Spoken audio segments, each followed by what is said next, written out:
Run for river, নদীর জন্যে দৌড়। বিশ্ব পরিবেশ দিবসের প্রাক্কালে কৃষ্ণনগরের পোস্ট অফিস মোড় থেকে স্বরূপগঞ্জ পর্যন্ত 17.5 কিলোমিটার দৌড়লেন অগণিত পরিবেশপ্রেমী মানুষ। শিশু থেকে বয়স্ক তাঁরা ছিলেন এই দৌড়ের অংশীদার। তার সঙ্গে ছিল একটি সাইকেল র্যালিও।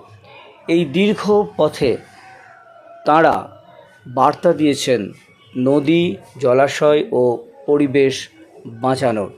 এই উদ্যোগ নিয়েছিল সেভ জলঙ্গি নামক একটি অরাজনৈতিক পরিবেশ সংগঠন, যারা দীর্ঘদিন ধরে জলঙ্গি ও অঞ্জনা নদী বাঁচানোর জন্যে আন্দোলন করে চলেছেন। তাদের সঙ্গে ছিলেও কৃষ্ণনগর পুলিশ ডিস্ট্রিক্ট। সব মিলিয়ে একটি সুন্দর বার্তা দেওয়া গেছে বলে তাঁরা মনে করেন।